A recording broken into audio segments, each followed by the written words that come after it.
30 ans. J'ai plongé dans cette fameuse décennie avec une grande partie de mon entourage et des tonnes de questions existentielles. Et il m'a fallu une cohabitation avec des gens bien plus jeunes que moi pour que surgisse cette interrogation. C'est quoi avoir 30 ans en 2022 ?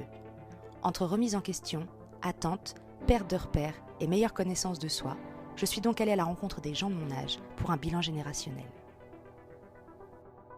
À nos 30 ans. À nos 30 ans. À nos 30 ans. À nos 30 ans. À nos 30 ans. À nos 30 ans. À nos 30 ans. Alors aujourd'hui, c'est un nouvel épisode de À nos 30 ans. Et là, ça ne correspond pas trop parce que la personne devant moi en a 29, cette très jeune personne. Et cette très jeune personne, c'est ma petite sœur. Voilà, qui a un parcours de ouf. Et je vais la laisser nous expliquer ça. Bonjour, je m'appelle Lucille, j'ai 29 ans, je vis à Nantes et j'ai étudié l'art. En fait, ça a été tout le concept de mes études, ça a été de faire des études qui clairement ne me destinaient pas à un métier dans les finances ou une grande réussite sociale. J'ai intégré une école des beaux-arts après des études en histoire de l'art et esthétique de l'art. Et puis à la suite de ça, j'ai étudié la création numérique. Qui m'a permis d'ailleurs à l'époque de faire un très très beau stage au Canada. Je rêvais d'aller au Canada, mais ça c'est une autre histoire. Et j'ai terminé mes études par des études en philosophie de l'art et études de genre. Et là, à presque 30 ans, j'envisage du coup une reprise d'études pour potentiellement réaliser l'un de mes grands rêves, de faire une thèse en sociologie de l'art. Selon moi, les études, alors en effet, il y a des études qui sont destinées à mener à un métier, mais je crois que les études, c'est un peu comme le travail, c'est toujours l'objectif d'apprendre, de découvrir. Parfois, je trouve ça un peu dommage en fait qu'on ait tout de suite mis au niveau des études un carcan qui définit un parcours de vie, un parcours de carrière. Et après, j'ai fait le choix, très personnel et tout ce qui s'ensuit après ces choix-là, mais de faire des choses surtout pour mon plaisir. Je sais qu'il y a peu de chances un jour que j'ai une retraite, que je gagne merveilleusement bien ma vie. Mais ça, c'est quelque chose qui est complètement acquis et du coup, j'ai envie de prendre du plaisir dans ce que je fais et surtout, j'ai envie de me servir de mes études pour découvrir, avancer, faire découvrir, dénoncer. C'est des choses qui sont assez importantes. Mes études m'ont permis de développer une sorte de passion de la révolte et de l'insoumission. Et c'est quelque chose que j'ai envie aujourd'hui de travailler de manière plus concrète. Le projet de reprendre des études en sociologie de l'art, c'est surtout l'envie de dénoncer l'élitisme intellectuel auquel j'ai été confrontée et que je découvre encore à travers certains ateliers que je peux mener. Et c'est des choses que je trouve extrêmement importantes. Donc, en fait, des études pas inutiles, mais qui feront certainement que je ne serai pas milliardaire. De toute façon, c'est carrément pas inutile. Et puis là, t'en as pas encore parlé, bon, c'est normal, c'est les débuts, mais t'as aussi t'as quand même pas mal bossé en festival de cinéma. Parce que là, tu parlais de confrontation à l'élitisme intellectuel. Ouais, absolument. En fait, ce qui est assez marrant, c'est qu'à la fin de mes études aux Beaux-Arts, j'ai eu à un moment une opportunité de travailler pour une boîte de pub. En fait, j'avais fait un stage en marketing luxe et j'avais eu l'occasion de travailler pour une grosse structure de pub. Et en fait, c'était pas fou, hein, ça n'a pas été l'idée du siècle, ça s'est vite terminé. Mais ensuite, j'ai repris des études et donc je me suis retrouvée à travailler dans les festivals de cinéma, ce qui n'était pas forcément ni un objectif, ni un but en soi, mais j'ai découvert quelque chose d'assez intéressant, la difficulté du travail dans le culturel que beaucoup de gens fantasment en fait, et surtout la difficulté des métiers passion et en effet la difficulté d'un milieu assez élitiste avec une grosse différence de traitement entre les programmateurs, les programmatrices et les gens en fait, qui font que ces événements-là existent, à savoir les gens qui s'occupent des invités, qui s'occupent de la billetterie. Oui, j'allais dire la billetterie. En fait, tous ces trucs qui sont absolument fondamentaux pour qu'un événement puisse tourner. Mais par contre, ça a des métiers moi, c'est un domaine, un secteur que je trouve passionnant, fascinant, qui est très difficile. Parce que, en plus, c'est des contrats qui sont souvent très courts. avec les différentes lois, chômage et tout ça, ça met en fait des gens ça dans ne permet grandes... plus de déclencher le chômage. Ouais, c'est très compliqué. Moi, je suis dans un domaine d'activité. En fait, je travaille dans la communication et donc du coup, qui me permet pas d'avoir, par exemple, le statut d'intermittence ou des choses comme ça. Enfin, je pourrais, mais ce serait pas aussi simple. Et donc, c'est assez... là encore, il y a une certaine forme d'élitisme parce que moi, je sais que je peux me le permettre parce que j'ai fait des choix de vie qui font qu'en fait, je peux vivre chichement et que voilà, c'est mes choix. Mais ça veut dire pouvoir aussi se déplacer, parce qu'en fait, les festivals ont quand même souvent lieu dans des villes assez importantes comme Paris, Nantes, un petit peu à La Roche-sur-Yon. Ouais, mais il y a une petite réputation autour du Festival de La Roche. Oui, non, mais complètement. Mais il y a plein de petits festivals. Mais c'est vrai que pour pouvoir booker une année complète en festival, il faut quand même pouvoir avoir la possibilité d'être en mobilité, en fait, ce qui n'est pas toujours évident. Et je vois, par exemple, dans le cas de mes collègues, il y a aussi, alors évidemment, pas tous, mais il y a aussi une réalité de sacrifice un peu personnel, en termes de vie de famille, en termes de relations, en termes de tout ça, parce que ça veut dire que potentiellement, 6 mois de l'année, t'es pas là où tu vis habituellement, en fait. Et est-ce que tu penses que justement ça, le jeu en vaut la chandelle d'aller sacrifier l'aspect amoureux ou familial pour ce genre de job-là? En fait, je pense que ça dépend toujours ce qu'on met dans ces domaines-là. Moi, je sais que ma vision, je veux pas d'enfants, je veux pas faire d'enfants. La question des relations amoureuses, en fait, je suis pas dans un truc hyper binaire où en fait j'ai besoin d'être avec la personne tout le temps. Une relation entre guillemets plus classique, il n'y a pas de mal à ça, mais en tout cas moi ça me correspond pas. Donc en fait ça ne demande pas de sacrifice particulier parce que je pense que je suis allée vers ce mode de vie-là parce que j'étais aussi déconstruite par rapport à ces... Oui, mais même plus jeune, pour revenir, tu parlais de ton expérience montréalaise. Oui. Tu étais à l'époque avec quelqu'un, oui. Et tu l'as quand même fait, t'es partie... Ouais, en fait, je pense que dans toute bonne relation amoureuse, alors après, voilà, bon, c'est pas une vérité en soi, mais je pense que malgré tout, dans les relations amoureuses, une bonne relation, elle passe aussi par une indépendance de chaque individu, en fait. Maman a dit ça, si tu aimes quelqu'un, laisse-le libre. Mais oui, non, mais elle a raison, c'est complètement ça, parce que, en fait, je pense que si, à un moment... Après, on trouve son indépendance chacun à son échelle, mais je pense que si on se retrouve à se frustrer et à générer, à s'empêcher de faire des choses, à un moment, on finit. Ça peut. Puis on peut en vouloir à l'autre, alors que c'est pas forcément de son fait, mais je trouve que c'est pas. Mais pendant longtemps, à l'époque, moi j'étais en couple depuis quelques années avec quelqu'un et je m'étais rendu compte que voilà, cette autonomie-là, je l'avais un petit peu perdue. Ce qui m'a permis d'aller aussi au Canada, c'est qu'à l'époque, on n'était plus dans la même ville. Et donc, le fait de retrouver des nouvelles personnes, de traîner avec un autre groupe de gens, m'avait aussi redonné une espèce de liberté. D'individualité. Ouais, c'est ça, exactement. Ouais. Et puis, c'était surtout C'était un rêve pour moi d'aller au Canada. C'était quelque chose que je voulais depuis que j'avais l'âge de 10 ans. À l'époque, j'en avais 24 ou 25, je sais plus. Puis t'as fait ça dans un rush, je me rappelle de l'ultra rush de tous les côtés. L'enfer, je sais pas s'il y a des gens qui vont entendre ce podcast et qu'on fait des stages ou quoi, mais vraiment, c'est une telle galère avec à l'époque, en plus, il y avait encore la LMDE et la SMEBA qui se mettaient pas d'accord avec la caisse d'assurance maladie pour des questions d'assurance, de machin, enfin bref. C'était assez intense, mais en même temps, ça a été aussi extrêmement fluide. Tout s'est très bien enchaîné. J'ai pas eu de difficulté à trouver un stage. J'ai pas eu trop de difficultés finalement à obtenir mon visa. Pas de difficulté à trouver un logement sur place. Et en fait, tout s'est parfaitement passé. Et moi, c'était vraiment... le rêve d'une vie. Je me rappelle que j'ai pleuré toutes les larmes de mon corps quand je suis arrivée là-bas, que j'ai vu toute cette neige, que je me suis dit... Et que j'étais en plus là-bas légalement pour travailler. Et en plus, quand on travaille dans un pays, je trouve qu'il y a quelque chose, on découvre vraiment le pays.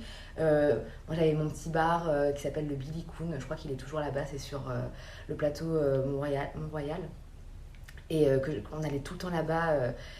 J'avais mes petites habitudes, quoi. Et oui, tu t'es intégrée très complètement. vite. Voilà, à faire du ski de fond le week-end. La base, moi, c'est ce que je fais là à Nantes, absolument tous les week-ends sur les bords de l'Erdre. Donc, c'était une expérience qui était fascinante et puis surtout qui était assez intéressante parce que, en fait, plusieurs fois dans ma vie, j'ai essayé de faire des stages là-bas. Il y a toujours un truc qui a fait que ça ne marchait pas.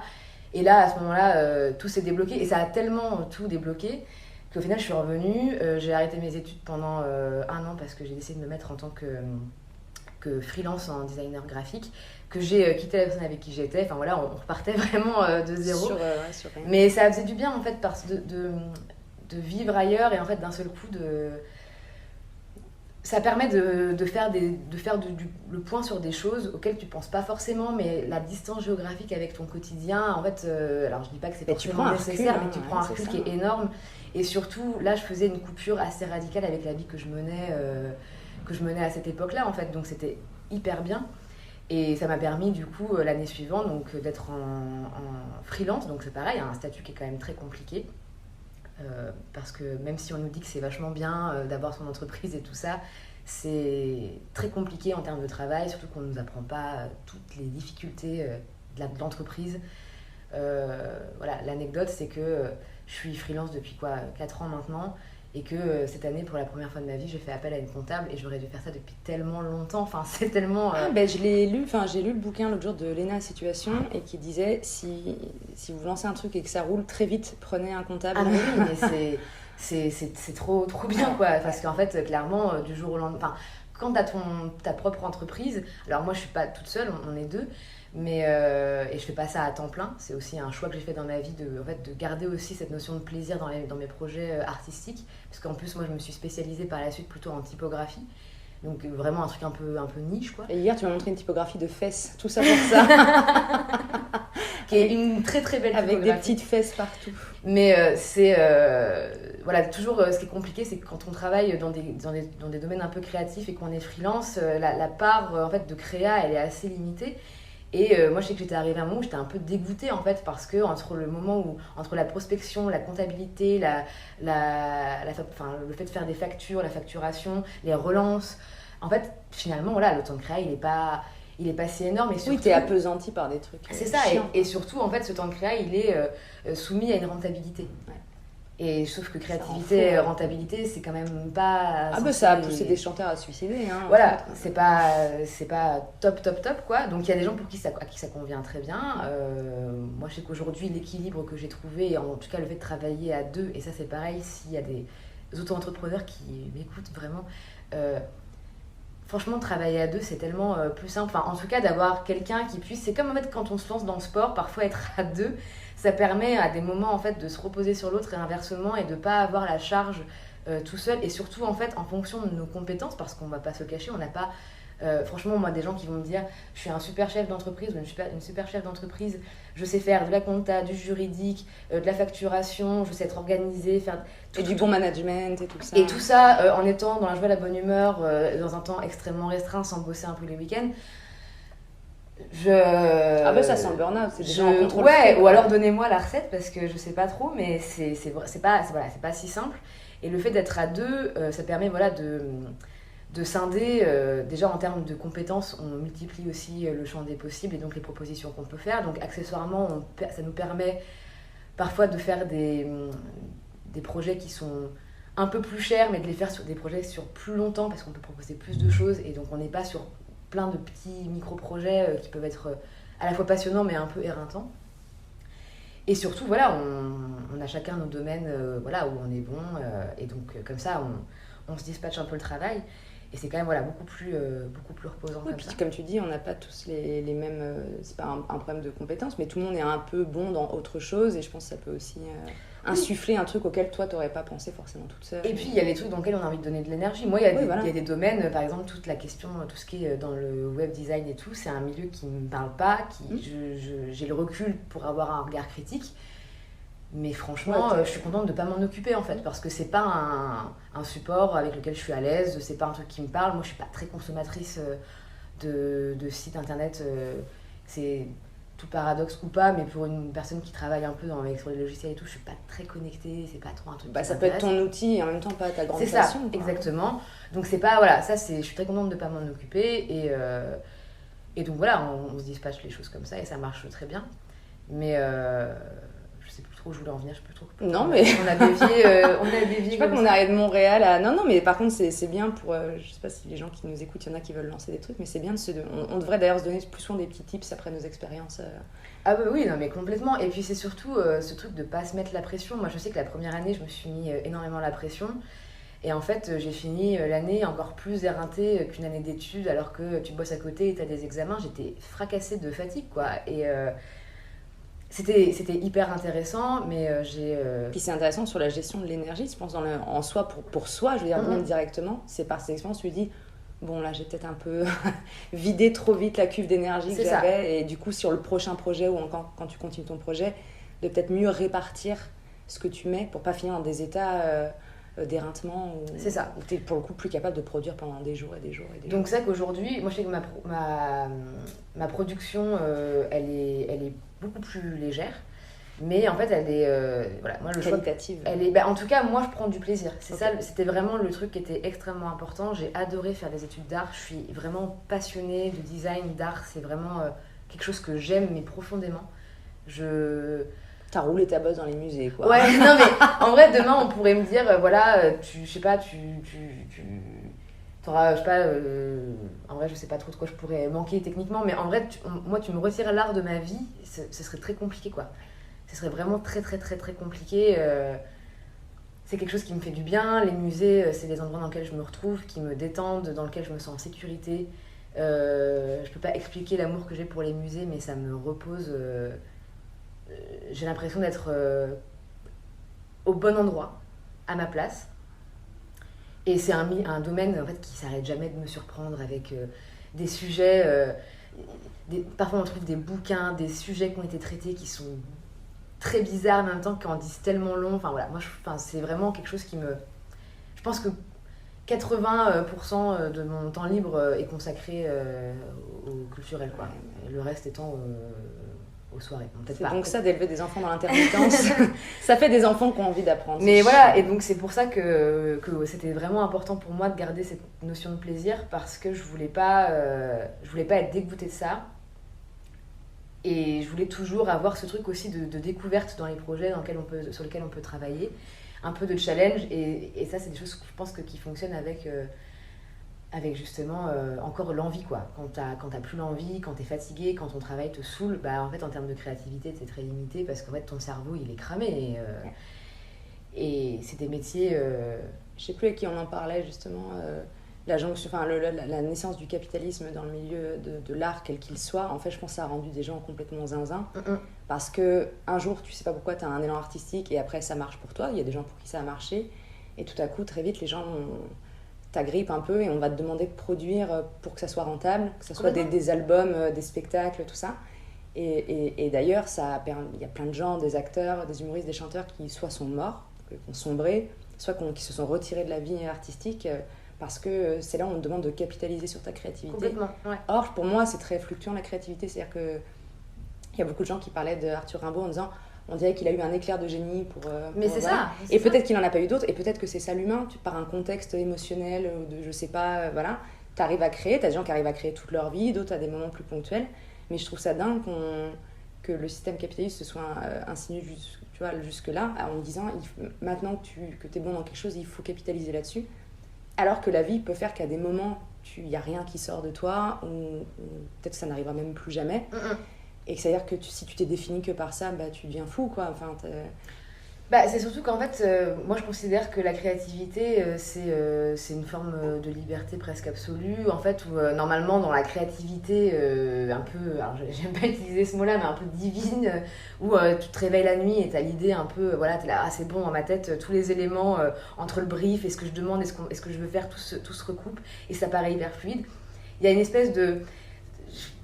Enfin, en tout cas, moi, dans mon cerveau, il y a un truc qui pète, quoi. Genre, et c'est une espèce de transe un petit peu hyper agréable où, en fait, j'ai l'impression qu'il y a des hémisphères de mon cerveau qui se délient, qui se libèrent, alors que, clairement, je m'en sers pas particulièrement au quotidien. Et la nuit, j'ai l'impression que ça arrive plus souvent. Je sais pas si c'est que comme le cerveau trie, je me demande si t'as pas des trucs... Moi, ça m'est arrivé la nuit de me lever pour écrire des trucs sur des... déjà, je pense que la nuit...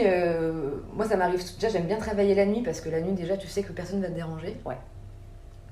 Tu sais que tu vas pas recevoir des mails, tu vas pas être appelé, on va pas te dire ouais, vas-y, on bouge, on va boire un café ou quoi.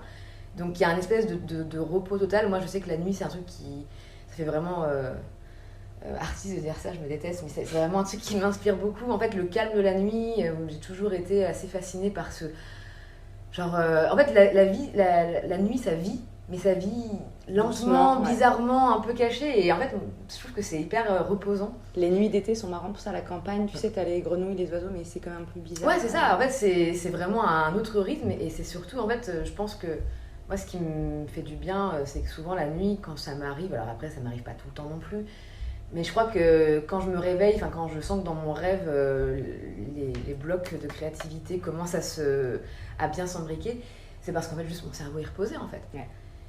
Oui, t'es plus pollué par des trucs et externes. Qu'il est disponible. Et surtout, en fait, les fois où moi ça m'est arrivé, c'est qu'il y a eu des moments où en fait je trouvais pas l'idée et en fait tu forces. Mais ça, c'est comme quand tu fais du sport, hein. La grande sportive que je suis est là pour en témoigner. Pas du tout ironie. Mais quand tu fais du sport et que tu forces trop pour obtenir une performance, tu vas te faire mal. Mais le muscle, le cerveau, c'est un muscle, c'est exactement la même chose. Alors après, je suis clairement pas scientifique, je dis sûrement des conneries. Mais bravo, on va avoir tout le lobby scientifique qui va nous tomber sur le coin de la gueule. Non, mais à un moment, je pense que quand tu te dis un peu, tu sais quoi, je le mets de côté là pendant 24 heures, 48 heures, j'essaye de me défaire un peu de ça, de passer sur autre chose, de juste, je sais pas, d'aller prendre l'air. En fait, le syndrome de la page blanche dont on parle, en fait, s'applique à tout le monde. Ça s'applique à tout le monde et à tous les domaines. Ouais. Comme à un moment, t'as des écrivains, ils disent, voilà, un jour t'écris un best-seller et d'un coup, ta maison d'édition, elle dit, par contre, il va falloir que t'en pondes un tous les 1 an et demi. Ouais. Et en fait, il y a la pression fait que t'as rien de bon qui sort parce que c'est là où on vient de dire, il faut que t'écrives la même chose, que ce soit aussi qualitatif parce qu'il faut vendre derrière. Oh, mais c'est terrible. Enfin, c'est une pression qui est... Pour moi, il n'y a pas pire pour aller te couper l'herbe sous le pied ou que là, tu dis, il y a un enjeu. Je pense qu'il y a des gens qui ont écrit ou qui ont fait, par exemple, des bons films parce qu'ils pensaient que ça allait pas marcher et du coup l'enjeu est t'as envie que ça marche mais t'y mets vraiment tes tripes, tu vois. Il y a un truc je vais pas citer un réalisateur que j'aime pas du tout mais dont un des derniers films qui était un des plus gros budgets de l'histoire du cinéma français a été une catastrophe, voilà. Et à contrario, son tout premier film que j'ai eu la chance de voir, qu'il a un peu bidouillé, était pour le coup, certes il n'y avait pas du tout d'effet et tout, mais ça tenait la route, il y avait une esthétique qui était intéressante et tu sens qu'il y a mis plus qu'avec un budget de je sais pas combien de millions. Et il y a aussi un truc, je pense, dans le système D où tu peux... Bah ouais, puis je crois qu'en plus, dans des premières créations, en tout cas quand t'es pas encore reconnu, t'as, en fait, le milieu de l'édition, de l'art ou quoi, répond à des normes parce qu'en fait, c'est un marché. Et en fait, pour répondre à ce marché, à un moment, on va aussi te donner les codes auxquels tu dois répondre. Et en fait, les premiers jets, généralement, de travaux, quels qu'ils soient, sont complètement... en dehors de ces codes-là. Donc en fait, voilà, tu as aussi ce truc de liberté, tu crées par rapport à tes inspirations, par rapport à tes références, tes envies. Et plus par quelque chose d'imposé. C'est ça. Et en fait, ensuite, tu vois, genre comme tu dis, tu fais un premier film un peu étrange qui marque un peu ta patte et en fait, les gens kiffent. En fait, après, on va te dire, ouais, mais du coup, ça correspond à tel domaine, à tel environnement du cinéma, ce serait peut-être intéressant que tu refasses la même chose. En fait, on va te donner des codes auxquels voilà, tu dois répondre. Et, en fait, et des fois, ça marche. T'as des réels caméléons et où tu te dis, t'as pas 2 films pareils. Mais à côté de ça, t'as des gens qui refont toujours la même chose. Et pour moi, un classique, c'est pas immense, mais genre Ken Loach qui fait plus ou moins la même chose, qui fait vraiment du film social. Après, des fois, tu pisses dessus de rire et des fois, pas du tout. Mais ça peut marcher. Mais par contre, je trouve que c'est rare que t'aies... Moi, après, mes références, c'est plus le cinéma. Qu'une fois que tu as été mis dans une case, je trouve que, à part qu'évidemment tu as des réalisateurs qui sortent du truc et qui arrivent à maintenir, je pensais entre autres à, comment ils s'appellent, les Belges, de l'Épine, oui. Et voilà, et qui font des films très très drôles, belges et tout, mais une fois que tu as été mis dans une case, je trouve qu'après tu as un truc qui perd en... En fait, je pense que tu as 2 possibilités, soit la contrainte elle t'étouffe, ouais. Et en fait tu perds ta créativité et tu te sens enchaîné, soit tu considères que en fait, au contraire, la contrainte est un outil et que tu peux venir, en fait, à travers ces contraintes, il y a plein de choses à gratter, de fil à tendre, parfois un peu trop, mais voilà, t'as plein de choses à faire et je pense que ça dépend vraiment comment tu décides de prendre la contrainte. Mais ça, je pense que c'est un truc qui s'applique à vraiment tous les domaines de la vie, à la vie en général, en fait. C'est pas un truc en mode feel good positive. Hein, non, ça dépend, puis ça dépend comment. Mais je pense que ça dépend comment, à un moment... Comment tu reçois le truc, ouais. C'est ça, comment tu décides là, dans le cadre moi, de mes choix de carrière, je mets des très grands guillemets à carrière, on pourrait se dire que c'est extrêmement contraignant parce que c'est des contrats qui sont courts, qui sont pas toujours très bien rémunérés et tout ça. Mais en fait, moi, cette contrainte-là, elle me convient parce qu'en même temps, elle me laisse aussi du temps dans l'année pour faire d'autres choses. Ça, pour moi, ça vaut tout. Pour lire, pour réfléchir, pour m'éduquer, pour aller voir des amis, pour aider des amis. Enfin, en fait, c'est c'est toujours pareil, c'est où est-ce que tu veux mettre ta contrainte, comment tu la gères et jusqu'où tu es capable d'aller. Et comment tu conscientises, c'est-à-dire que tu as des gens, ils vont dire mon taf, il me laisse pas de temps pour moi, mais ça me va parce que je suis très bien payée. Enfin, je pense qu'effectivement chacun trouve sa liberté. Moi je sais que Absolument. j'ai toujours eu des jobs mal payés, mais le pire, comme on en parlait tout à l'heure avant l'interview, c'était quand tu as le combo mal payé, pas de temps pour toi, pas de sens de l'utilité, où là... moi, c'est des trucs qui me font vriller. Donc, je crois que par exemple, là, j'ai bien compris que j'aurais pas de job bien payé. Par contre, je peux en trouver qui me laissent grave de temps à côté. Et là, quitte à être mal payé, autant que moi, je pense que je suis un peu comme toi, que j'ai du temps pour mes potes, pour aller bouquiner, pour aller au cinéma. Parce que moi, je suis un peu comme toi, je kiffe trop. Et voilà. Mais c'est un peu... et d'avoir cette notion de liberté que moi, je mets là-dedans. Après, t'as des gens, leur liberté, c'est de se dire je bosse à fond pour 6 000 balles par mois et après, je pars en voyage, tu vois. C'est ça. Mais après, je crois que ça a été un peu le truc. Je crois que c'est vraiment... En fait, c'est pas je crois, c'est l'absolu leitmotiv de mon existence. Et en fait, plus le temps passe et plus je le conscientise et je me rends compte, je veux le moins de contraintes possible. Alors, ça fait vraiment... Mais en plus, t'es contrainte à toi. C'est-à-dire que toi, qui sont des contraintes pour toi. Je sais toi. qu'il y a des gens qui pourraient bondir en disant c'est pas grâce à des gens comme elle qu'on va avoir des retraites. Après, les gens qui disent ça, c'est des macronistes, on s'en fout un peu. Non, mais je peux comprendre, tu vois. Mais c'est sûr que, moi, dans ma vie, en tout cas, je veux pas... ça impacte pas les gens qui m'entourent. Moi, je fais mes trucs dans ma vie, voilà. Mais c'est vrai que j'ai pas envie d'être contrainte... mais là, par exemple, un rêve, moi, que je rêve de réaliser depuis toujours, c'est d'avoir ma petite maison et de la construire moi-même. Et c'est vraiment l'objectif premier, et ça représente bien ma pensée, c'est que je veux que ce soit quelque chose qui soit pas coûteux à la fois financièrement et surtout en termes de temps. Moi, je veux avoir du temps pour pouvoir lire, pour pouvoir me promener, me balader. Et après, ça demande une gestion. Hein. C'est sûr que moi, j'ai un tableau Excel de mes comptes. Je fais hyper gaffe à mes sous, je suis un peu la névrosée de l'argent, clairement, de l'économie. Tout est calculé, tout est pensé. Mais moi, c'est pas quelque chose qui me contraint. Genre, je sais que pour des gens, ça peut paraître très contraignant. Il y en a qui me diraient, qui me disent d'ailleurs, ouais, mais attends, tu passes ton temps à compter. Ouais, mais moi, ça me dérange pas en fait. Parce que je sais aussi que je compte pour des projets, pour des choses qui me font plaisir. Et c'est pas. Et parce que aussi, j'ai aussi fait ce choix de vie. De pouvoir travailler dans un secteur qui m'intéresse. C'est l'enfer des métiers, ce qu'on appelle les métiers passion. D'ailleurs, si ce terme pouvait être aboli, ce serait bien, parce que c'est vraiment l'enfer. Mais d'ailleurs, je conseille un bouquin qui est trop bien, qui s'appelle Te plains pas, c'est pas l'usine, qui est un tout petit livre justement sur les secteurs, en particulier les secteurs culturels et les difficultés du secteur culturel. Ah oui, ça serait l'argument principal qu'on sortirait. Mais c'est souvent ça. C'est souvent quand tu dis parce que en gros, pour donner une échelle à peu près de temps horaire, quand moi je travaille au festival, par exemple, dans un des festivals, j'ai 2 heures de transport par jour. Donc je me lève à 6 heures du matin. Généralement, je commence déjà à bosser parce que je reçois mes mails de pro sur mon téléphone et tout. Donc je commence ma journée à peu près à 6h30 et je rentre chez moi, il est 23h. Et en fait, entre les deux, je m'arrête pas de travailler, quoi. Donc ça fait quand même des journées qui sont intenses, sachant que ces journées-là, elles sont pareilles le week-end. Puis c'est pas parce que c'est pas l'usine à proprement parler que c'est pas éreintant psychologiquement. Donc c'est hyper fatigant. Après, comme je le dis encore, c'est mon choix, je le sais et tout ça, mais ça reste des périodes qui sont hyper intenses, hyper dures, où en plus c'est pareil, socialement, tu fais aussi le choix. À un moment, moi je dis à mes potes, clairement pendant 3 mois vous allez plus me voir, là c'est terminé. Ou le peu de temps que j'ai pour moi, je le passe généralement à faire mes courses, mes machines et puis dormir un peu. Mais en tout cas, pour moi, c'est des contraintes qui passent encore parce que j'ai du plaisir dans mon travail. Mais c'est actuellement un truc que je remets encore un petit peu en question, que je suis un peu en train de tâtonner parce que j'ai vécu cette année, en 2022, une expérience à l'inverse où pendant 1 an, je me suis dit que j'allais me trouver un taf un peu plus stable, un peu plus calme. Et il se trouve que en fait, j'aime pas ce rythme-là, en fait. C'est pas... ça transpire pas assez, ça bourrine pas assez, il y a pas assez d'enjeux, il y a pas assez... Carré, ouais, et puis il y a surtout pas de possibilité de croisement. Moi, j'ai toujours du mal avec ces boulots où en fait, t'es monotâche. Alors, il y a des boulots où ça justifie. Clairement, c'est bien qu'un chirurgien soit pas podologue et gynéco. Enfin, ce serait bien, parce que ça reste quand même, s'il vous plaît. Le médecin couteau suisse, voilà. un peu, Ou typiquement dans le droit où il y a forcément, c'est tellement complexe que c'est quand même... Alors, tu peux avoir des connaissances globales, mais c'est peut-être pour ça aussi qui coupe avec le droit de la famille et tous les autres trucs. Je connais pas grand-chose dans le droit, en vrai.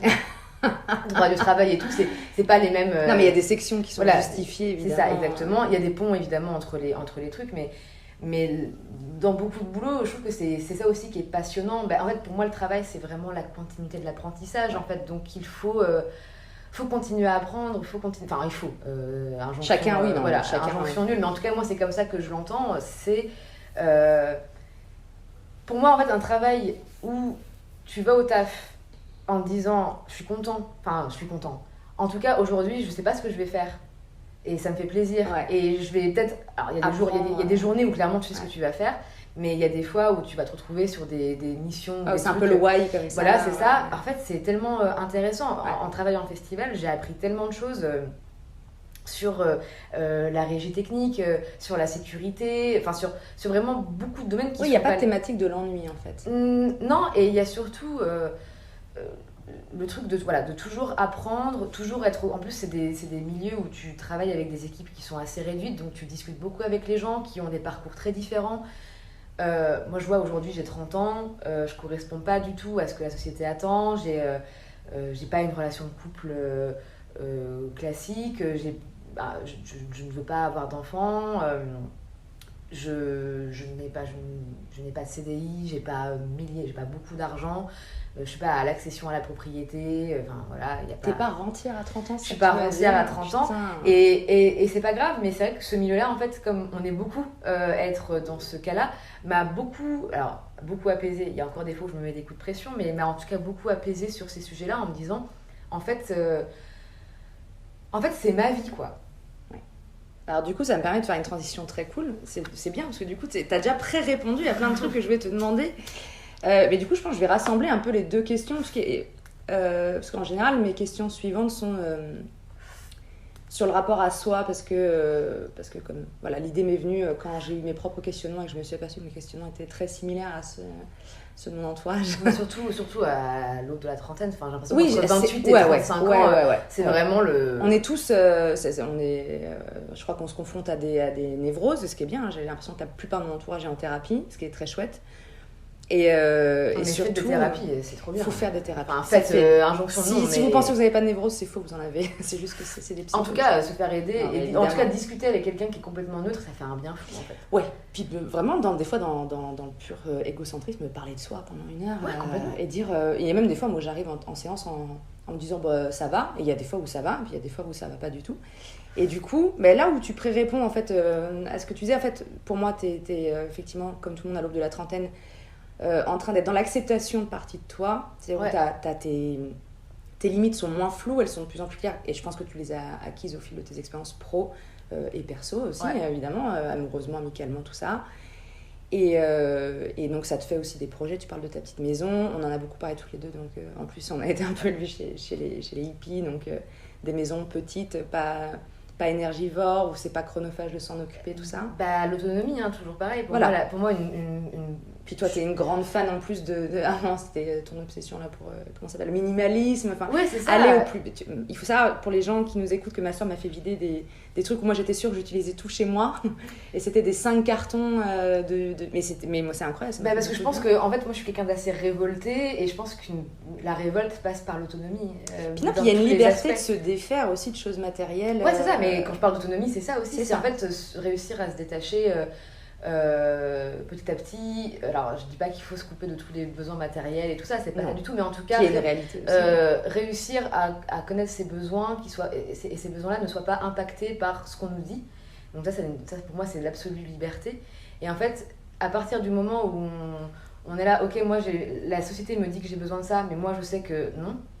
Et en tout cas, moi, mes besoins sont c'est-à-dire que t'as pas besoin de cette cocotte qui fait la soupe toute seule. Non, t'as juste à mettre les légumes. Et tu vois, t'as des gens qui vont te dire que eux, leur besoin, c'est d'avoir un SUV et une maison neuve. Et en fait, si eux, ils sont sûrs de ça et ils veulent obtenir ça, tant mieux, parce qu'en fait... Oui, mais tu t'enchaînes. En fait, en rentrant dans l'ultra-consumérisme comme ça, tu t'enchaînes aussi à des trucs un peu futiles que t'es obligé de payer, que t'es obligé... Enfin, il y a quand même un truc à double tranchant. Ouais, mais je pense que c'est la question de la conscience de ça. Voilà, donc c'est pour ça que je voulais en arriver là. Donc ce qui me rassure, c'est que t'es ma sœur, il y a une conscience, c'est cool. C'est pour ça qu'on a des choses à se dire d'ailleurs. Oui. C'est très très cool qu'on ait pas des styles de vie où on serait vraiment à table à se regarder en disant moi je fais maison écolo et toi t'as 3 SUV, c'est extrêmement étrange et voilà. Mais du coup, je voulais savoir, ma question va être assez simple, mais je vais faire un doublon. En quoi, donc ton rapport à toi, il a changé par rapport à la Lucille d'il y a 10 ans, qui était à peu près à la fac à 20 ans. Mais du coup, ça va rejoindre ce que tu disais. Et en quoi aussi le monde actuel tel qu'il est, on a quand même une pré-réponse dans le contexte écologique, économique, voilà. Est-ce que tu as des nouvelles choses à nous apporter par rapport à ce que tu dis? Comment ça t'impacte toi? C'est-à-dire, et aussi petit aparté, je voudrais que les gens sachent que tu t'es mise au crossfit, on a vraiment parlé que de ça. Lucille est une courbature géante, donc voilà, pour ceux qui ne savent pas, Lucille c'était pas trop mis au sport dans sa vie, et puis là elle a commencé vraiment par la douceur, puisqu'elle fait des sessions extrêmement intenses. Hier j'ai dû m'arrêter du bus parce que j'avais envie de vomir à cause d'une séance qui était trop intense. Voilà, c'était si mignon.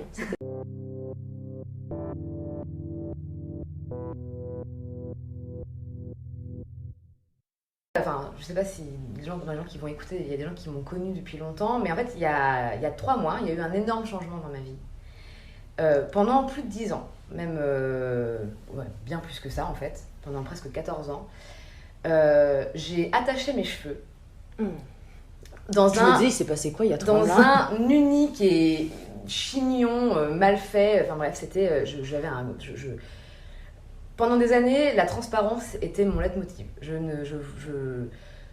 Moi, je faisais mes études, mais je voulais pas qu'on me remarque. Je voulais même dans le travail, dans mes réussites, dans mes trucs. Je suis quelqu'un de très secret. J'étale pas forcément mes réussites, mes machins, mes trucs. Mes échecs, beaucoup plus. Oui, c'est très d'ailleurs, mais je crois que c'est assez général. Hein, on a plus tendance à parler de nos échecs que de nos réussites. Et ce qui est un tort, je sais pas, mais je pense qu'en tout cas, il faut pas avoir peur parfois de se dire faut clairement pas avoir peur, il faut se le dire, parfois on a fait les choses bien, très bien, et on a du talent, et on est doué, et c'est pas de l'égocentrisme ou avoir le boulard, c'est juste ça, admettre qu'on fait des choses bien. Et donc pendant 14 ans, j'ai eu les cheveux attachés, et vraiment, il y avait même pas une recherche, quoi. C'était, je faisais le même chignon, je pouvais même le faire dans le noir, les yeux fermés et tout. Et donc il y a 3 mois, je me suis coupé les cheveux courts. Donc, parce que je me suis dit, si je les laisse un peu mi-longs et tout, je vais continuer de me les attacher. Donc, j'ai pas eu le choix. Là, je me suis dit, zéro option. Voilà, zéro option. J'ai toujours des cheveux, mais j'ai les cheveux courts. Et en fait, j'ai complètement sous-estimé le pouvoir des cheveux dans une vie. Mais c'est un truc de fou, en fait. Ouais. C'est déjà dans le regard qu'on porte sur soi. Moi, je sais qu'il m'a fallu un courage de zinzin, parce qu'entre le moment où j'ai commencé à potentiellement me dire peut-être que je vais me couper les cheveux et le moment où je l'ai fait, j'ai quand même décalé 2 fois mon rendez-vous chez le coiffeur, enfin bref. Et ça a vraiment cassé un truc dans ma tête, mais dans le bon sens. Ah mais ça se sent, ça peut paraître un détail, ça peut paraître très futile. Ah non, je crois pas. Mais en fait, ça m'a reboosté pour des choses. Et entre autres, par exemple, mon envie de reprendre des études, où à un moment je me suis dit c'est ridicule, je vais pas reprendre des études, puis une thèse en plus, à 30 piges. Non mais je vais la finir, j'aurai 40 ans, parce qu'en plus, clairement, je veux pas être financée, tout ça. Et après, je me suis dit, pourquoi en fait? Pourquoi je m'empêche tout ça? Et en fait, vraiment, le fait de m'être coupé les cheveux et d'avoir vraiment changé, donc déjà une image que j'avais de moi, que je voyais littéralement tous les jours depuis des années, a été assez étrange, assez perturbante. Pour mon entourage aussi, c'était un changement, pas plus tard qu'hier, on a vu un ami qu'on connaît depuis toujours et qui savait même pas comment mes cheveux étaient. C'est la première fois qu'il me voyait avec des cheveux, en fait. Tes cheveux sont bouclés comme ça? Ouais. et du coup, c'est assez marrant. Et en fait, ça a été vraiment une espèce de déclic, et surtout par mon rapport au corps, où moi, ça a été une problématique depuis des années, par rapport à cette relation un peu, de société très binaire du masculin-féminin, où en fait je me reconnais pas particulièrement dans le masculin, mais pas particulièrement dans le féminin, je m'en fous un peu en fait. J'ai ma vision d'une féminité, j'ai ma vision d'une masculinité, ma féminité est empreinte d'une masculinité, de toute façon pour moi c'est un tout en fait, oui, c'est ça. Voilà. Et du coup, le fait de me couper les cheveux, et en fait, même si mes cheveux étaient attachés, de supprimer en fait mes cheveux longs, qui étaient peut-être un espèce de restant de féminité, un truc auquel je m'attachais un peu pour ça, Et qu'en plus, finalement, tu sais, ce qu'on pourrait, que tu mettais un espèce de truc autour de ça, c'est-à-dire que tu les laissais pas libres, en fait. Ouais, c'est-à-dire que c'est ça. Ce semblant de féminité que tu t'accrochais à avoir, enfin, que tu voulais absolument garder, la finalité, c'est qu'en fait, tu les attachais très serrés, donc il y avait une absence de liberté du cheveu, où Ou voilà. Et puis même une absence juste... Parce qu'il y a des gens, je sais pas, qui ont les cheveux très longs, mais moi je sais plus ça, et du coup t'as des masques et t'as tout un truc où moi ça me fait plaisir de le faire, mais ça implique un peu des soins. Enfin, moi j'ai un cheveu comme toi bouclé. Donc je me dis, je fais ce choix de les avoir longs, par contre j'accepte aussi ce truc derrière qu'il va falloir faire un peu attention. Ou, voilà. Et puis on oublie que les cheveux, comme tout sur l'apparence, qu'on le veuille ou non, ça dit quelque chose de nous. Complètement. Donc du coup, là je disais quelque chose de moi qui me correspond beaucoup plus. Moi je me sens beaucoup mieux les cheveux courts, je me sens beaucoup plus moi en fait. Et ça m'a vraiment fait beaucoup de bien. Donc ça a été voilà, un peu le grand changement de ma vie, et ça peut paraître très superficiel. Moi je trouve pas... En vrai ça l'est un petit peu, mais c'est pas grave. Mais c'est vrai que je m'étais jamais rendu compte que quelque chose d'aussi simple que d'aller chez le coiffeur, un truc qui a vraiment pris 1 heure dans ma vie, pourrait avoir autant d'impact sur ma façon d'être et de penser. Enfin, pas non plus, j'ai pas complètement changé d'idéologie. J'ai carrément changé mon vote, quoi. Non mais voilà, mais ça a vraiment bouleversé quelque chose, et vraiment dans le bon sens. Et en plus je pense que c'est très con, mais en fait je pense que dans le regard des gens, parce que le regard des gens compte, hein, pareil, qu'on le veuille ou non, on peut essayer de s'en défaire et tout ça, mais c'est quand même... t'es perçu par la société. C'est ça, de telle manière, bien et sûr. en fait ça permet... Je pense qu'une femme qui fait un truc, qui coupe ses cheveux, ou en tout cas qui assume quelque chose au niveau stylistique, capillaire et tout, dans notre société actuellement particulièrement. Et puis chez les femmes d'autant plus. Elle vient de dire quelque chose un peu, ouais. Et moi je pense qu'en me coupant les cheveux, j'assumais enfin de dire, en fait je m'en fous de la séduction. Et d'ailleurs c'est pas anodin, tu sais, des fois chez les gens vraiment pas éduqués au féminisme, qui disent de toute façon les féministes avec leurs cheveux bleus là, oui, comme si c'était un grand acte de... Ouais, c'est ça, c'était un grand acte de révolte, ou qu'on va donner comme exemple dans le monde lesbien, voilà, les lesbiennes qui s'épilent pas. Et d'ailleurs, tiens, c'est dingue que les gens pensent que féministes et lesbiennes auraient un seul unique style. C'est ça. Non, mais qui serait de se teindre les cheveux dans une couleur bizarre et de pas s'épiler. Et du coup, en tout cas, voilà, moi ça m'a fait beaucoup de bien, et du coup, je trouve que c'est des petites étapes comme ça dans ta vie qui font que malgré tout, ça change des choses de manière beaucoup plus profonde qu'on pourrait l'imaginer. Complètement. Et ensuite, pour répondre à ta question par rapport à la vie, l'environnement, tout ça, et comment la société m'impacte, la société, elle m'impacte, je pense, beaucoup, parce que j'évolue dans un secteur qui est très impacté par des baisses de financement, par une précarité générale des gens qui y travaillent et tout ça. Parce que beaucoup des gens qui travaillent dans le milieu du cinéma sont quand même des gens plutôt politisés. Il y a beaucoup de collectifs, beaucoup de choses qui se passent, parce que justement c'est des milieux qui sont très précaires, donc on se bouge, on vit dans une réalité en tout cas où en tout cas l'entraide est très présente, et la société m'impacte, mais pas forcément que dans le mauvais sens. En tout cas moi elle me fait vraiment beaucoup réfléchir, et comme je disais tout à l'heure, elle, depuis quelques années, et particulièrement depuis 2 ans, la question d'une autonomie, alors est-ce que absolue, je pense pas, c'est très compliqué de se défaire de la notion d'argent et tout ça aujourd'hui, parce que bon, on vit là-dedans, et que c'est pas si simple de s'en couper complètement. Il y a des expériences qui ont été faites, et que voilà, il y a toujours un moment où en fait tu as besoin d'un peu de sous, hein. Mais en tout cas, voilà, être dans... me détacher beaucoup, je sais qu'en tout cas, moi je suis quelqu'un d'assez détaché du matériel. Ça fait des années que je sais que j'ai pas besoin de consommer pour me sentir bien. Après, dire que je consomme pas, ce serait mentir. Déjà, je consomme pour m'alimenter, parce que j'aime quand même bien faire attention à ma façon de présenter. J'aime que mes vêtements soient à mon goût et tout ça. Je consomme plus de fast fashion depuis des années. Mais c'est vrai qu'entre trouver le bon compromis entre idéologie et en même temps une réalité consumériste et capitaliste et occidentale, et pas toujours... La chose là de ce dans quoi on a été élevé aussi, pas toujours évidente, mais en tout cas, de plus en plus, je me défais de ce truc-là. Et parce que je suis profondément persuadée, et de toute façon je ne suis pas du tout la première à le dire, ça a déjà été écrit 1000 fois dans 1000 bouquins, que l'autonomie, elle passe aussi... l'autonomie, c'est, en tout cas à mon sens, une belle forme de liberté, et surtout la plus grande forme de rébellion. Ouais. Bah, ça rejoint un peu l'idée de décroissance aussi, du coup. Complètement, Enfin, c'est ça, complètement. en fait. Hein, Mais après, quand je dis... on s'est aliéné encore une fois, l'ultra-consumérisme a quand même beaucoup aliéné, en fait. Alors, au plus t'as de l'argent, au moins t'es aliéné, mais en fait, au plus t'as de l'argent, au plus tu consommes des choses chères, et du coup, t'es prêt à tout pour ne pas régresser financièrement, ce qui fait qu'il y a des gens qui ont fait des dingueries pour pas perdre leur statut financier, voire social.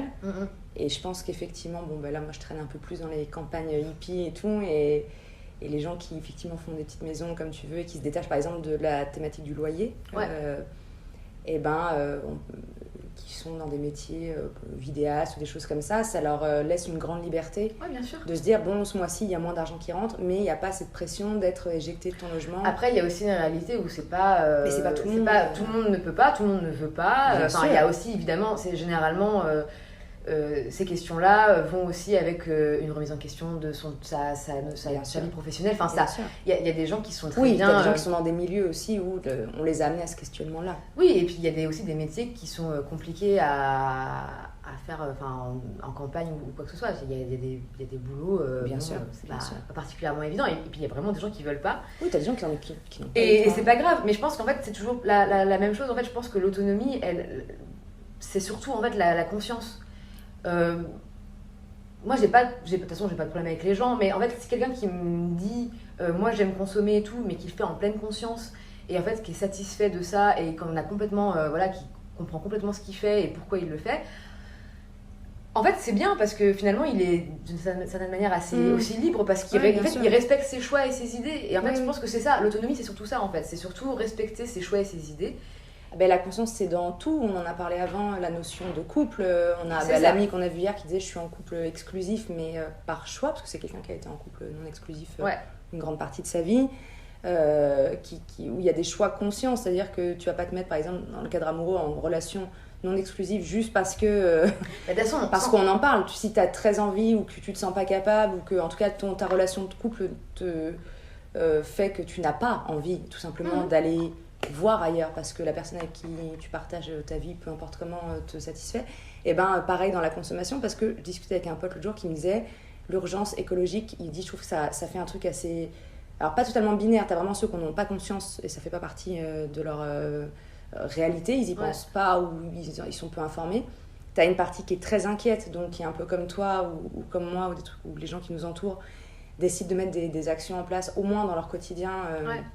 Et puis t'as ceux qui sont, et je peux comprendre aussi, complètement désabusés, qui disent de toute façon foutu pour foutu, donc qui ont conscience de ce qui se passe actuellement, mais qui continuent de consommer. Et je pense qu'il y a une forme de conscience, parce qu'ils le savent, mais ils disent de toute façon, c'est pas de ma faute, ce qui est d'un point de vue générationnel est vrai, d'un point de vue économique, on sait que c'est la génération des entre 44 et 64 qui a le plus niqué la planète. Ouais, mais puis on vit aussi dans une société où en fait ta consommation, on a dit, on a fait croire aux gens depuis des années que leur possession les définissait en fait. Bien sûr. Mais là-dessus, et définissent un statut. Mais à côté de ça, moi je sais que je suis pas encore complètement détachée de ça. Mais non, c'est dur. Et c'est compliqué. Mais de toute manière, moi c'est vraiment c'est aussi pour ça que j'aime ne pas toujours travailler à fond toute l'année, parce que ça me permet, comme je disais tout à l'heure, de pouvoir lire, de rencontrer des gens, de pouvoir travailler dans des associations et tout ça, et donc de pouvoir me conscientiser toujours. Puis sur plein de sujets, du coup. Et sur plein de sujets. Et en fait, c'est pour ça que, je pense que c'est, voilà, pour moi, il n'y a pas d'autonomie sans conscience.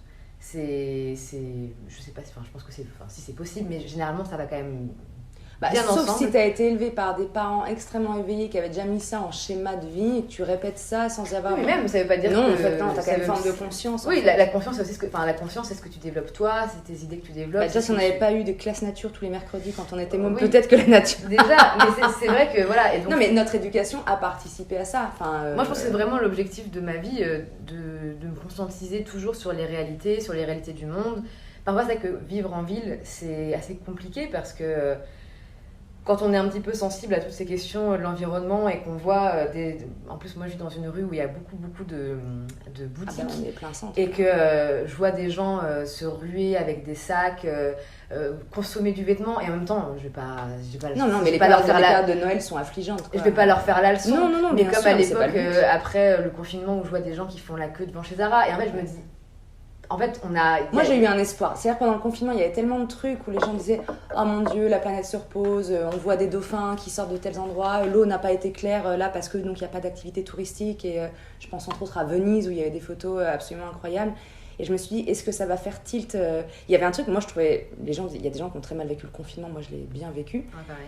Et parce qu'il y avait un espèce de repos, et je me rappelle que moi du coup je sortais courir, parce que bon effectivement par contre c'était bien de prendre l'air, avec ma petite attestation coincée dans mon leggings. et je me rappelle que donc il n'y avait pas de tramway, il n'y avait pas de voiture, tout ça, et je me rappelle que les oiseaux chantaient très fort, parce que c'était en avril-mai, et je me disais, ça fait tant d'années que je suis en plein centre, et donc je m'étais dit, est-ce que ça va faire un déclic? Parce qu'il y avait un truc trop cool de voir que quand il n'y a pas l'activité frénétique humaine, la planète, elle est au repos. Ouais, elle respire. Et cet arrêt planétaire avait fait du bien. Et en fait, non, là, l'injonction économique a repris le dessus très vite. Quoi. Oui, et puis une réalité de vie.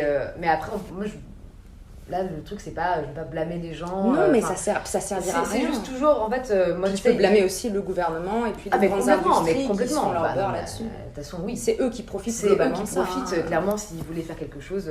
ça irait très vite. Voilà, ça pourrait aller très vite. Mais c'est vrai qu'il y a des moments où c'est un peu compliqué. Moi, je sais que parfois, avec certains des gens de mon entourage, j'essaie de faire un peu de la pédagogie positive, active, tu vois, mais... je peux pas empêcher les gens, je peux pas leur dire ah oui, ce que tu fais c'est pas bien, on va pas non, puis c'est le meilleur moyen de les braquer en plus. Et puis c'est le meilleur moyen de les braquer, et puis le truc c'est qu'on est aussi asséné de ça partout quoi, sur les réseaux sociaux. Il y a acheter ce nouveau truc, c'est des nouveaux looks, des nouvelles tendances tout le temps. 1000 nouvelles collections par jour. Et voilà, donc à un moment c'est pas mais en tout cas moi ce que je me dis c'est que je suis persuadée qu'à un moment on va se prendre un tsunami. Un petit taquet dans la gueule. Ouais. Un gros taquet dans la gueule. Ouais. Et je me dis, sur ce truc-là, de manière très égoïste, en fait, clairement, je me sauve. Et je me dis, j'espère que ce tsunami qui arrivera, moi, je me le prendrai plus comme une bonne vague que comme un tsunami. Quoi. Parce que, en plus, on le sait qu'on est aussi... on est la classe moyenne et que s'il y a une classe avec la classe pauvre qui se prend un truc dans la gueule, c'est nous qui allons nous prendre de plein fouet. C'est pas les riches, non. C'est pas les riches. Donc, c'est pas... On le voit déjà avec la culpabilisation récurrente. Là, tu vois, genre, triez vos boîtes mail, vous sauverez des pandas. À un moment, tu fous pas de ma gueule. Enfin, dans ce cas-là, arrête d'utiliser ta voiture de fonction pour aller d'un point A à un point B. Arrête de prendre l'avion 1000 fois pour aller au Qatar voir des matchs de foot. Enfin, tu vois, c'est un peu facile. Ah ben les riches, de toute façon, polluent plus. Swan Périssé en parle très bien. Je suis désolée, je vais devoir te demander, parce que du coup, on va arriver à la fin. Ah, c'était un peu brouillon, je crois. Non, pas du tout. Non, c'était... Navrée pour toutes les bêtises que j'ai pu raconter. Pas du tout. C'est pas évident. Non, mais du coup, non, mais c'est dense, il faudrait des heures, puis après, je suis encore peut-être sûrement plus bavarde que toi, mais on est quand même pas mal éduqués à la parole, donc là, il faudrait un podcast de 4 heures pour faire le tour des sujets. Parler, c'est bien. Ouais. Et du coup, parce que je voudrais savoir on va dire, si on prend ta dernière décennie d'expérience, c'est ce que je dis souvent aux gens, Montréal, les études d'art, la reprise d'études, les festivals de cinéma... genre je m'étale pas, mais t'as aussi fait un état dépressif, une dépression. Clairement, une dépression. Le petit classique, de l'arrivée à la trentaine. Qui fait pas de mal. Qui fait pas de mal, qui est pas agréable, mais qui est assez salvateur en termes de remise en question. Ni honteuse, ni douloureuse. Pas du tout. Douloureuse, mais... Non, c'est douloureux. Salvatrice en tout cas. Et c'est très chill qu'on trouve ça pas honteux, alors qu'il y a 10 ans on en parlait moins. En tout cas, de tout ça, de toutes ces expériences à l'étranger, en France, en festival, de toutes les expériences douloureuses, des différentes expériences pro, amoureuses, amicales et tout. Est-ce qu'aujourd'hui, il y a quelque chose...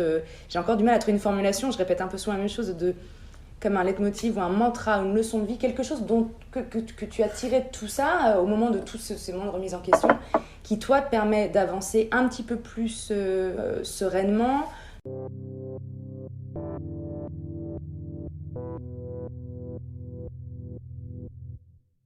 La patience. Ok. En fait, la patience, c'est vraiment pour moi le truc le plus important, dans ma vie, évidemment. Parce que j'ai envie de plein de choses. Et je sais que je finirai par avoir toutes les choses que je veux. Mais il faut accepter de prendre du temps. Il y a plein de trucs que je ne passerai pas par la porte. Passer par la fenêtre, ça me demande plus de temps parce qu'il faut escalader un peu le muret. Quand même. Sauf si t'as une maison de plein pied. Sauf si t'as une maison de plein pied. Mais la patience, l'expérience que j'ai eue au Canada a été particulièrement... Elle a vraiment dessiné, mis ça en valeur, je sais pas comment, là, je me perds dans mes mots là, mais... parce que, en fait, avant de partir au Canada, j'ai fait un peu de tri chez mes parents, parce que je devais faire ma valise. Tu veux dire chez mes parents comme si j'étais pas en face de toi, c'est super. Quand il y a un changement dans ma vie, j'aime bien faire du tri, ça me permet de me poser. Bon, maintenant, j'ai plus grand chose à trier, parce que du coup, voilà. Et à l'époque, j'ai retrouvé dans un de mes journaux intimes une liste de choses que je rêvais de faire à l'époque. Je devais avoir genre 10 ans, 11 ans. Et c'était marqué « Aller au Canada ». Incroyable. Et il y avait d'autres trucs sur cette liste. Et entre autres, parce que j'en ai fait plusieurs dans ma vie. Et en fait, voilà, pour moi, c'est vraiment prendre le temps, la patience. Il y a quelques années, je disais que je voulais être à la fois graphiste et avoir une thèse. J'ai été graphiste et maintenant, je vais avoir la thèse. Et il y a d'autres envies qui vont surgir. Et je rêve d'être propriétaire et d'avoir ma petite maison. Et ça se fera quand j'aurai 40 ans et tout ça. Mais en fait, c'est la patience et surtout l'avantage d'être patient, c'est que, outre le fait qu'on apprécie tellement plus ce qu'on a après, même s'il y a des fois on ronge son frein, surtout quand autour de nous il y a des gens qui ont la chose qu'on veut et on est là, pourquoi moi pourquoi c'est plus long et tout.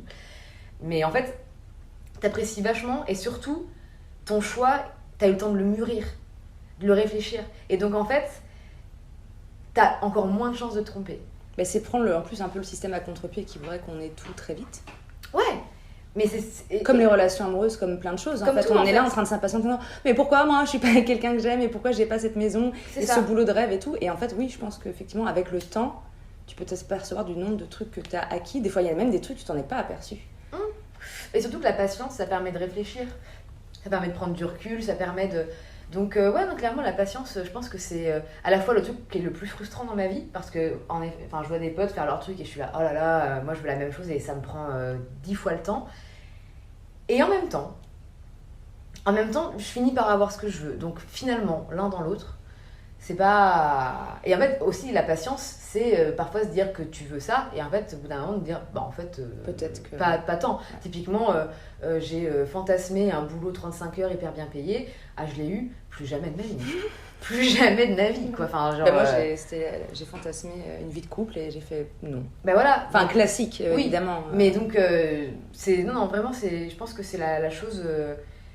Je pense que la patience, elle va avec une certaine forme de sagesse, avec une certaine forme de conscience. Okay. Et ça veut pas dire que je suis consciente et sage, hein, mais en tout cas... Mais plus qu'avant. Plus qu'avant, et en tout cas, c'est très reposant. Ok. La patience. Eh ben, c'était une très bonne conclusion. Moi, je trouve c'est une conclusion de vieille. Hein. Ouais, non, je déconne. Vieillir, c'est trop bien. Non, c'est très bien. Vieillir, ça dépend. Là, moi, j'ai fait une double sciatique, c'est nul. Mais par contre... Oui, écoute, moi, j'ai des douleurs partout. Ah, tu soulèves des trucs lourds. Je descends mes escaliers en crabe. Mais ça te va très bien. Merci beaucoup d'avoir passé 56 minutes avec moi. Merci. Et puis, j'espère que c'était pas... Je pense que c'était un peu brouillon, mais... Pas du tout. Moi, je vais aller fumer une cigarette. Merci, Lucille. Merci à toi. Bonne journée.